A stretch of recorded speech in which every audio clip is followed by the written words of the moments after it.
So I say to CEOs and entrepreneurs that look for the AAA grader, because the default with most entrepreneurs is to recruit the B graders. Why? Because you're constantly teaching them, you're controlling them, they do not think independently, and they perform at a mediocre level, which makes you look great.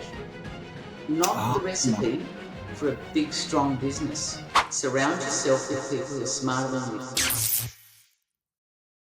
Welcome to the Find Your Influence podcast. This episode, proudly sponsored by the Guinea Group of Companies, an organisation that helps leaders upgrade their mindset, upskill their leadership, and uplift their teams. If you would like the opportunity to sponsor an episode of our podcast, please reach out to the team at the Guinea Group, theguineagroup.com.au, the team at theguineagroup.com.au. Can't wait to hear from you. And if you would like to be a podcast guest, click on the information sheet that is available on the podcast page. You've done a whole range of businesses. Like, you started with a law degree, you didn't practice law. You've done medtech, life sciences, healthcare. Is there a common thread running through the businesses that you run, or is it just more a love of business? Look, I think most people who do startups tend to be inventive, because often you come up with an idea about something that you don't think anybody's ever thought of. Invariably someone has thought of it, but sometimes you've got uniqueness to your idea. Also, doing startups is all about creativity. If you like to create something, see, some people like to parachute into things where there's settled methodology. They can foresee or predict the future because the past is already there. When you're doing a startup, there is no history. Everything is future. And so you've got to have a mindset along those in that sort of way. Now, when you look at anything digital, anything that's life science related, anything that's medtech, these things are generally inventive in nature, creative. So if you're in life sciences, you're struggling for a cure for some disease, you're seeking powerful intellectual property that doesn't already exist. Medtech is similar, but usually it's accompanied with hardware as well as software. And you are creating something that often is for the good of other people, but it's also exciting because you take an idea and you course it through a process of manifestation to when it becomes a real product. And then, of course, the big inflection point in all of these areas is the day you make the first sale, the day someone else thinks what you've built actually has some value. So there is a whole lot of, I would call it in modern language, dopamine hits that you get along the way, where you get terribly excited about things. So those areas of business are dynamic in that they are fast moving, and they have been very fast moving for at least the last 25 years. Prior to that, the sort of businesses that I were in were more commodity style, fast moving consumer goods, things that one could forecast what you were building. You had a roadmap, and a lot of other people were actually contributing to the product that you were seeking to sell. Medtech, life science, AI, digital, it's inventive.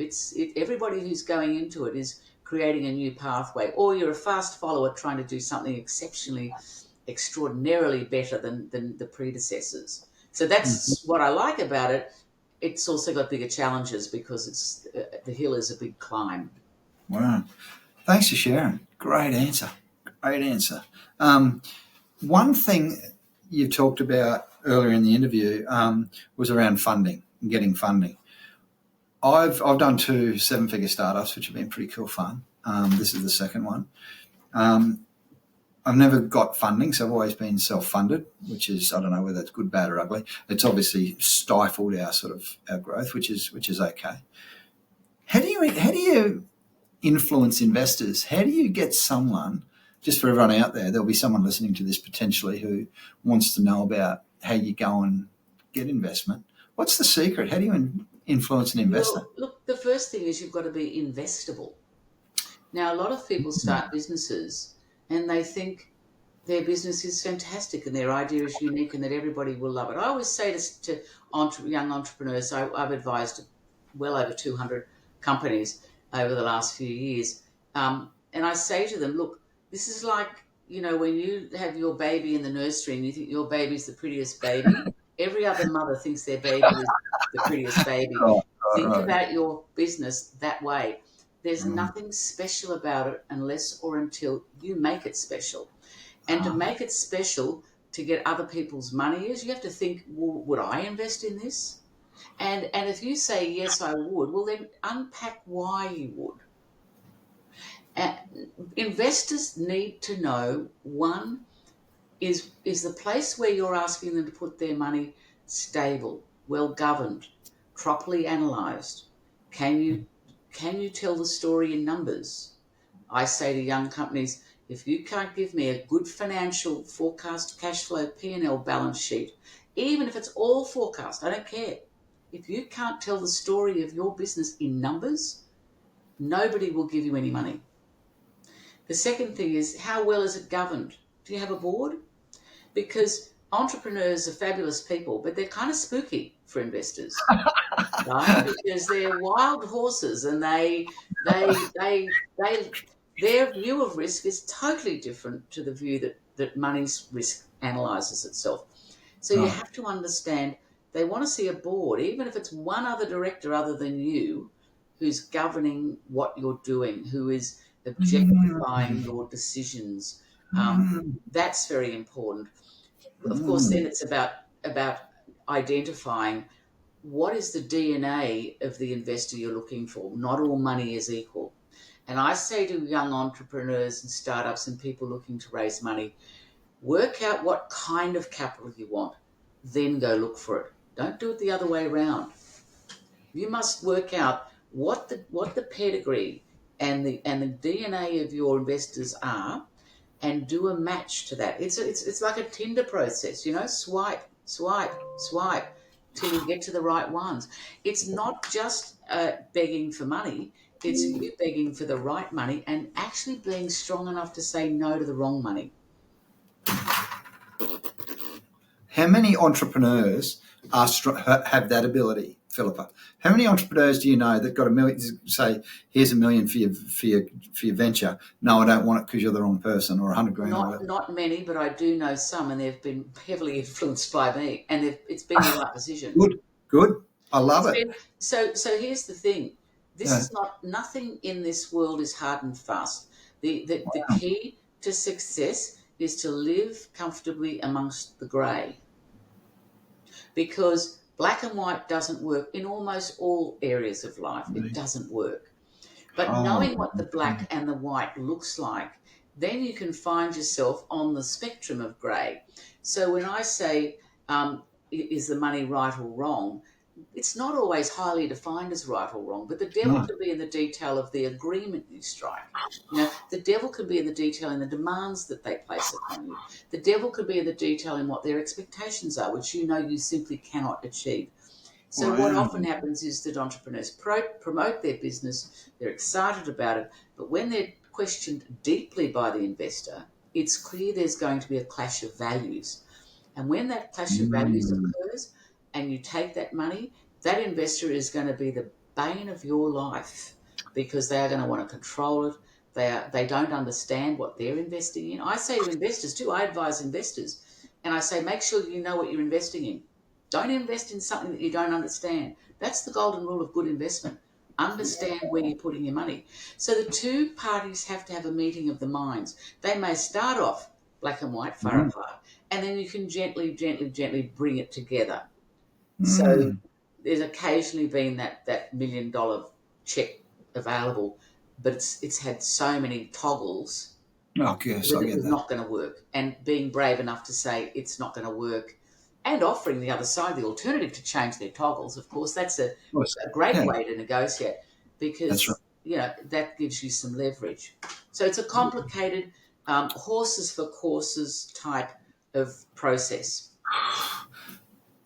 This is the most interesting conversation ever. Thank you so much for sharing. It's your world, but it's not everyone's world. And as someone who looks at businesses for sale daily, I kid you not, I get an email every single day, and I'm intrigued by what's out there and what people are selling. I'm always intrigued by why they're selling. Yeah. Why do people want it? Because some of these businesses look really, really cool. Why do people want to get in and get out of businesses? And when we're investing, we've got to do our due diligence as well on our side. So I love that you said that. Yeah. Love that values thing. Talking about values, you mentioned culture early on in our chat, Philippa. Part of culture and the work we do now is really around this psychological safety piece. So, and we know it's legal, psychosocial guidelines. As a lawyer, you would have followed all of the regs that have changed in 2022 and 2023. What's that mean to you? What would you do if let's say you're going to do a startup now? How do you get culture right, and how do you do it with a lens of psych safety? Look, I think you have to know what it is you're trying to do, and I think you have to discipline yourself to writing a strategic plan. Right. And in that strategic plan has to have the human side of it, the culture side. It's not just policies. I always say to people, if we have to refer to policies to make the right decision, that's a problem. So you have to think about what kind of people do I need to build into this business, under this strategy, to make it work. We all make mistakes recruiting people. Okay, there is sometimes we blunder and we wind up with square pegs in round holes. I've always said to my teams, if we do that, we have to look to management first. We are at fault because we've failed to map the right person against the right position description, if you want to call it. And part of that position description has to contain references to the values of the organisation. And I believe in interview, I mean, I have interviewed dozens of, I don't know how many hundreds of people, and I can, given that I've been doing this for 45 years, I can pick it because I ask the right questions of the person in front of me. I'm checking in on who they really are, on what their values really are, and I'm checking in to see whether it matches the values of the organisation. It's more than once I've said to someone, I don't think we're a good fit. And that's not a judgmental comment. No. That is simply an observational comment to say, we're at odds. And if you don't like what we're doing or what we're aspiring to do, then we need to rethink where you would fit in this organisation. Wow. So I also believe that you build internal accountability without that word having the harsh edge to it. So people say be accountable. They think numbers, right? Am I hitting my numbers? No, accountable for what is the company's vision and mission and its values. And you see deviations within other people around you, do something about it. I don't believe in a master-servant thinking in management. I believe in a fairly flat organisation. Everyone's managing everything. Everyone knows what their job is and is accountable for it. And you have to start that with the first employee you bring in. You coach them and say, I want you to walk in my shadow. If I'm you, I want you to be me. I wouldn't do it. Why would you do it? I don't have all the answers. The main thing with people, I think, is to have a completely open mind. Remember, you've got 2 ears and 1 mouth. Shut up and listen. Use them in that ratio. Use them in that ratio, and remember you have your own biases. You need to leave them at the door when you have that conversation. And that's why you need to let people listen. And always, of course, you're looking to attract people who are inquisitive, people who want to learn.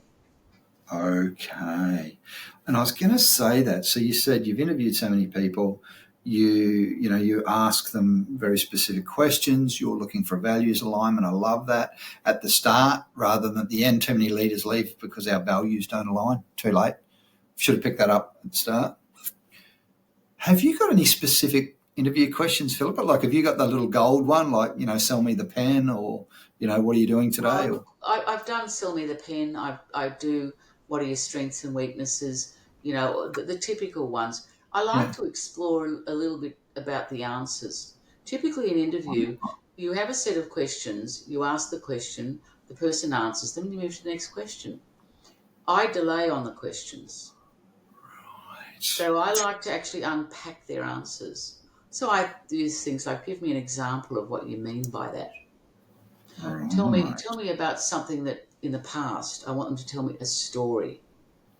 I'm into storytelling with people because typically I give them some anecdotes about myself. I'll share something about myself. I'd say, look, years ago this happened and I thought this and I didn't realize that. And what do you think about that? I tease out that other side of their brain. I Wow. want to hear what their subconscious creative mind thinks or feels when I challenge their answer, because they've practiced their answers. By the time they Yeah, get that's to right. me, if they're senior people, they've got to me. Script. They are Romeo. They know what they're going to say. I take them right off the reservation without going into their personal life. I'm not interested Of in anyone's course. personal No, life of course. interview. Of course, I'm not challenging anything like that. But I think if you are prepared to provide analogies about yourself, case Mm. studies of the business, true case Mm. studies of the business, and see what their reaction would be. Ask them Yeah. why their reaction would be like that, and what else could they have done. See, it's about drilling into their creative mind. That's what I want to hear. Is, can you solve problems? You know? Nice. Creative. Case studies. What I heard then was, you're big into storytelling. I love when you said that. There's a great book written, it's called The 10 Stories That Every Business Owner Should Have. There's your origin story, there's your sales, Yeah. and I love that. And I love that you're able to have those. You share them in the interview and you see what the reaction is and the connection to the story is. Yeah. And I ask them then to retell the story back to me in a different way by one of their experiences, right? So it's always it's the flip as well, Yeah. because it's, as I say, it's not a teacher student. It's No? I want them from the day they meet me to know we're equals. We're equal. Flat Oh, we are. structure. No one's better than it. No one's I mean, better than anyone else. I used to say to people, the biggest challenge I have is to know that I could go on holidays for 3 months, not come back, and everything would be perfect. Isn't that good? Wouldn't that be great? I love that analogy. Well, I used to say to people, sometimes I would put my feet on the desk and say, "This is how I want to live," right? We're all going to get there, because I want everyone to own what I own. Wow. Own what I own. I love it. You're talking to someone who is the producer as well. So I would love to just be a CEO. Actually, I don't think I'd be very good at it. So I've always say I'm going to hire a CEO. I'm the one out delivering and sort of, generating revenue. Yeah. So it's sort of so hard. I love talking to people like you, and it gives me a bit of a vision. Is it really possible to have someone else? How many times has an entrepreneur said to you, no one could do the work that I do because I'm unique and I'm very special and I could never hire anyone to do the work? Look, they rarely say that, but they act like that. Oh, okay. Right. Right. So the brashness of that comment or the ego of that comment isn't Yeah, that's often it. revealed. I Yeah. do have some CEO entrepreneurs who are frightened of hiring people, who have a lack of trust in other people. And I Right. always coach people along the lines, but do you trust yourself? And if you trust yourself, find people who are trustworthy, but analyze what your definition of trust is, starting with yourself. Wow. Because that's who Trust. you want to surround yourself with. So I say to CEOs and entrepreneurs, and that, look for the triple A grader, because the default with most entrepreneurs is to recruit the B graders. Why? Because you're constantly teaching them, you're controlling them. They do not think independently, and they perform at a mediocre level, which makes you look great. Not the No. recipe for a big, strong business. Surround yourself with people who are smarter than you, even if it's Absolutely. the lowest in the organisation. Right. Have heaps of them in your business, Philippa. I love it. We're extremely lucky. We've just hired an A player finally. I've done all of the poor hiring decisions, and finally we found our A player, which is sort of really cool. You have to find the A graders, the triple A's, Find the and triple A's. and if you don't, it's. I've seen businesses fail because they surround themselves with B graders. I've got to tell you, your life as an entrepreneur is significantly multiplied either yes or no by the people you hire. You know, the quality of your life. Absolutely. And I've lived that journey well and truly. So, yeah. I mean, great advice. Any successes I've had, I would attribute broadly to a whole group of people. It was never just me. Never just me. Never Love just me. I had great ideas, right? Yeah. I could be a great ideas person. I used to say to people, walk around behind me with a dustpan because there's going to be a lot of junk trailing behind me. And I rely on you to pull me into line. That's what I still say to people. Pull me up. Pull me up. I'm going crazy. I'm way out there, you know. Pull me up. Okay. Make sure you anchor me. Anchor me in what you believe is the right way to go. We might disagree with each other. That's great. Love to. Absolutely. But you really do want people to speak up and be confident to speak up with you. That's psych safety. Making it okay. Making it okay to say, challenge your leader, challenge the business, the ideas person. Yeah. Hey, that might not work, or that. We had a 12-year key person in our business, stayed forever. Her default answer to every one of my ideas was no. Yeah. And I learned over time, I don't know if this has ever happened to you, I learned to breathe through that because I knew it was coming. It became a trigger for me. I went, okay, cool. Tell me why. And I think that probably helped our business significantly because I made less mistakes, thank God. Yeah, I mean, look, it's a discipline that you can breed in an organisation. I always used to say, look, if we're having a meeting, I want an agenda. And if the agenda has problems with it, I want the solutions. Yeah. So we might have a crisis. I get it. Yeah. Quick, we need an urgent meeting. But don't come to that meeting thinking that you're coming to the seat of the guru. That's not me. I'm not the guru. You guys are the gurus. That's right. You already know what the answers are to these problems. That's it. Come with the solutions. And then let's hammer out what the best solution is. Because there's always a solution.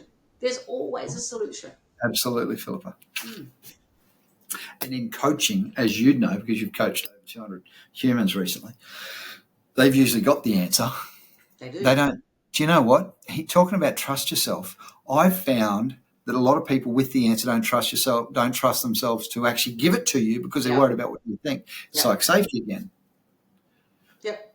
We've got to trust people and they've got to trust us that we're not going to react or overreact if it's not the right comment. Yeah. And that's on us. And that's where, it's funny you should mention that because I always say, Philippa, the first thing you've got to trust yourself to do is keep your emotions in check. Well, yeah. If you can't do that. Yeah. You'll upset. It's probably a skill that I've developed very, very, at a very young age. I was able to do that. But I do try and encourage others to be like that, is to hold yourself in check. Nice. Because it has no value to. So there's a balancing act here. Showing emotions is not a bad thing because it humanizes you. It gives everyone in the room permission to show theirs as well. So it's not about being. There's a difference, if you like, between being intensely stoic versus being intensely resilient, and they're different traits. And I think you've got to find where you sit on the spectrum of these things when you are a leader in a business, because you have to be stoic at times. You have to literally bear the burden of what everyone's going through and take that burden off them sometimes, right? But at other times, you have to just spread resilience like it's a virus. In other words, come on, we've all got to man up. You've all got to back yourselves. You've got to back yourself. So, that's the sort of conversation you have with some of your team when you're wanting them to consider forms of reward or bonuses or whatever. So tell me what you think you can achieve and then back yourself to get there. Tell me what you need to back yourself. So, that's where you get that equalising effect through an organisation where people feel they're actually in control of their future. Mm. You pass control to them. Self-control. You pass self-control to them. So I love it. In the world of organisational psychology, we call that self-determination. You Well, get that's people's right. determination of the future. Yep. So you mentioned then, Philippa, you said that you learnt this skill early on in your life, your career, to actually, I love your words, keep yourself in check. For the leaders that haven't yet developed that still think it's okay to, to shout, to be aggressive, to be abusive, to be abrupt, whatever those negative, and to be angry, what's the skill? What did you learn early on? What can we share with people? I think, without saying too esoteric, I think it goes back to your childhood.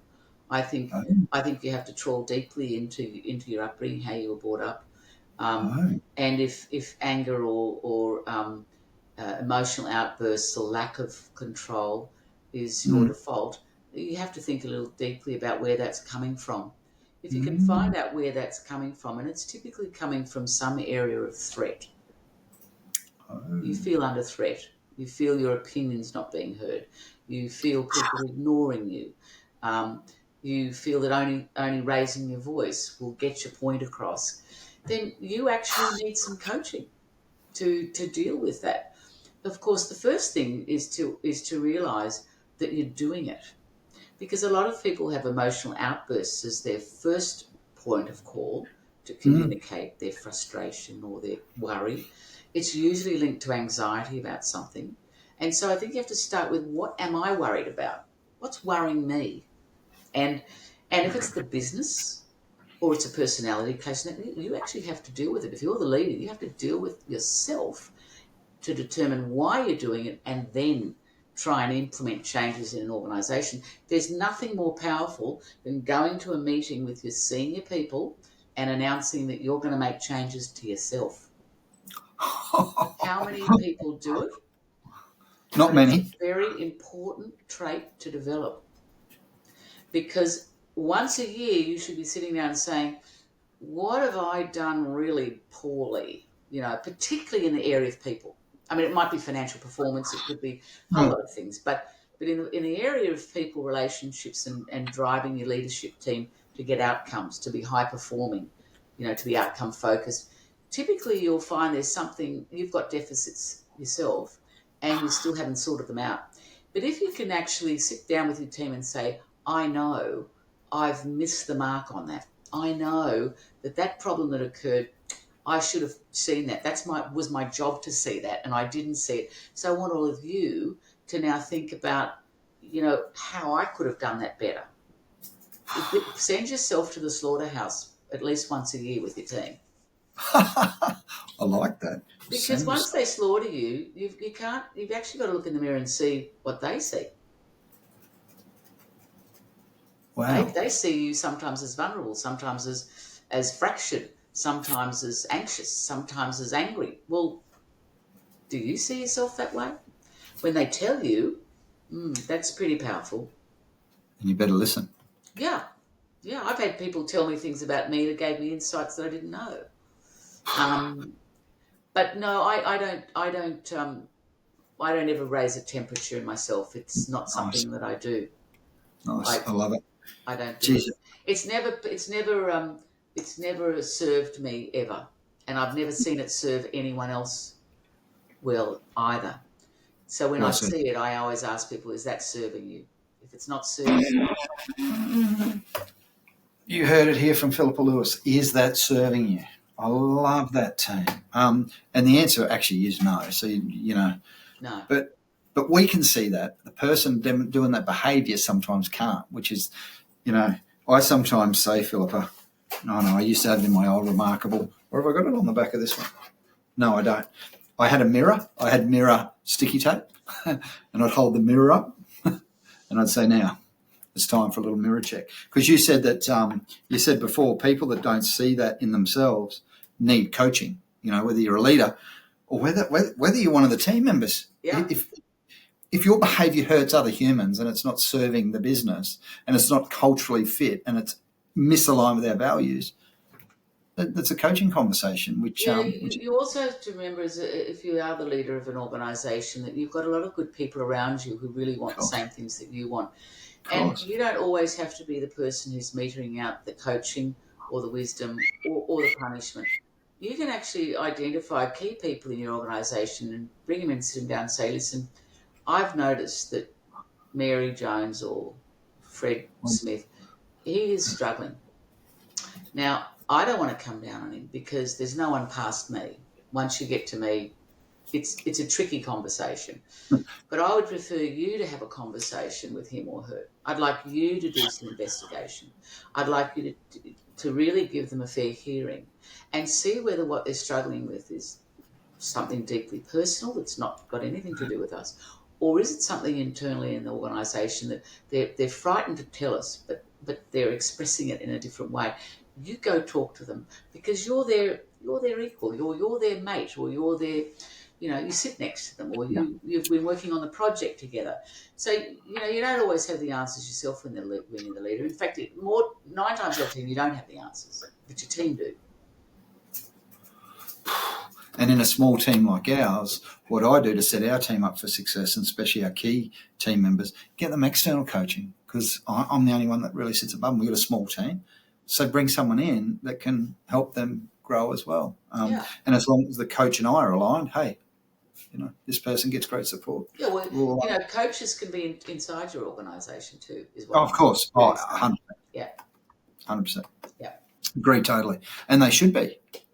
And every league, the best leaders are the best coaches too, Philippa. Yeah. The best leaders, as you know, in high performing teams are probably going to do it intrinsically as part of their work anyway. Look, I think you have to understand the sort of business that you're running too. I've often said, one of my businesses, I had about 150 salespeople, and which isn't huge, but it was a complex sales force and a complex complex business that we were in, because it was medical products. But they were a mixed group of people, and some of them were high performing, some of them were modest. And I used to say, it was always rallying around the team. And, I developed a different culture internally. And I said, some of the best salespeople are lone wolves. Read about a wolf, a lone wolf. Lone wolves don't like teams. They don't like camaraderie. They only want to measure themselves. Hit the target and let them go. Because if they hit their target or surpass it, they're great. If they don't, then are they really a lone wolf, or do they actually need the support of the team? But when you find lone wolves in your organisation, you have to be confident enough to let them go and let them run their own race, not to like with the team. Wow. And like you said, that's just that focus on humans and knowing them and knowing their subconscious, knowing their creativity, knowing how they function, knowing how they perform.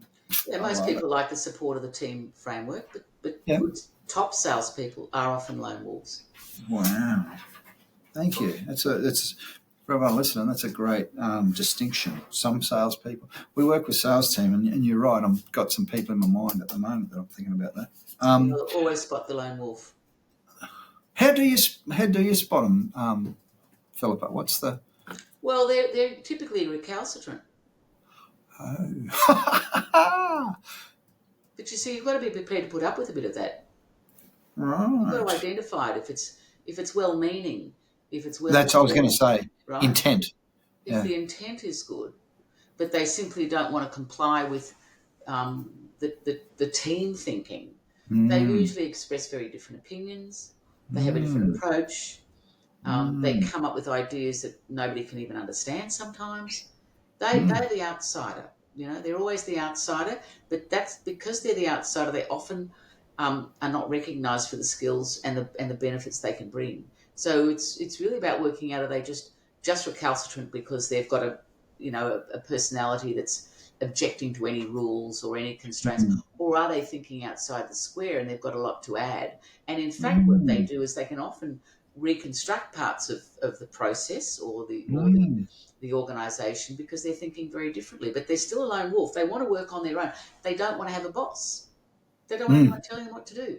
They want to know, tell me what the rules are and then leave me alone. Right? Nice. I like that.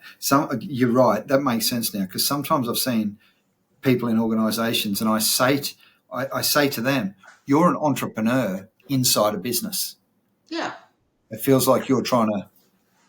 Yeah, but I always say, when I was building up bigger organisations, because now I'm on a board, I'm chairing companies, and I do fulfil some executive functions for people from time to time from a board position, but I always used to have a motto, which is anybody who works in this business has to think like an owner.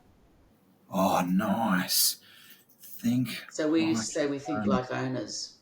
If you owned the business, would you do that? If you owned this business, is that what you'd decide? If you owned this business, would you keep that person? If you owned this business, would you follow that particular strategy? Or would you spend that money? Spend it like it's your own. That's right. That's such a great concept. And my next question was, what's a mantra that you lead by? And I think that's probably it. Think like an owner. Well, with your team, with your people, you think like an owner. Yeah. And when you're the entrepreneur raising capital, think like the investor.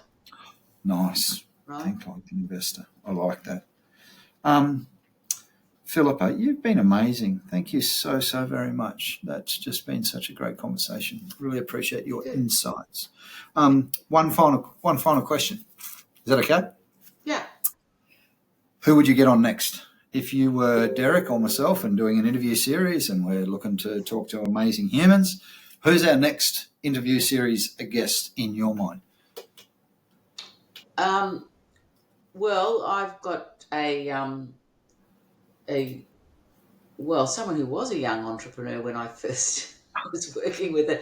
She's not so young now, but she's definitely running a fantastic business that's she and I both started it together, co-founded it, and then I let her go with it. And I really like the area of work that she's doing. It's principally a digital business in the aged care and NDIS sector. Cool. It's a fantastic business in terms of how it serves the community and particularly disabled people and children. And she's had to bootstrap that business and work very hard. And she's one of the best administrators of a business that I've ever come across. So I'd be happy to give you her name. I'm not sure she'll have the time to talk to you, but she'd be a great interview. If you could connect us, that would be great. And I might have to wait 6 or 12 months so she's got 5 minutes, but that would be super if you wouldn't mind. No, she's very good. I could recommend her. I did give it some thought actually for that split second, and she's somebody I would recommend. And the reason I recommend it is because she's taken 8 years to build the business to where it is now. And I always say to entrepreneurs, you think you're going to be profitable in 2 to 3 years because someone told you that was a statistic. Good luck. It might happen. In my experience, if you're there in 5 years, you've done well. But most businesses are reaching a peak in about 10 years. I'm talking real businesses that are growing and becoming important businesses, employing people and rising to the change and the challenge of new technology and stuff. It takes a long time, and she's literally done it. And so there's a lot you could learn from her. Thank you so much. And very last question, I know I said the other one was the last one. You don't mind if we multi-purpose this, do you? I've got a podcast as well. Derek's got a podcast. We videoed it. Let's use it, and I'll let you know when it comes out. Fine. Philippa Lewis, you've been amazing. Thank you so much for such a great chat. That was pleasure, Anton. Thank you. Thanks for listening. We just had an amazing guest on to another amazing podcast of Find Your Influence. My name's Anton Guinea, and for 20 years I have been working with, training, coaching and consulting leaders at all levels of organisations. I have coached Gen Z leaders right through to baby boomer leaders. I've done 1,500 one-on-one leadership coaching sessions. My mission on this planet is to help leaders create high-performing and psychologically safe teams. If you want to upgrade your leadership, upskill your teams, or upskill your leadership, please reach out. You can get me at anton@theguineagroup.com.au.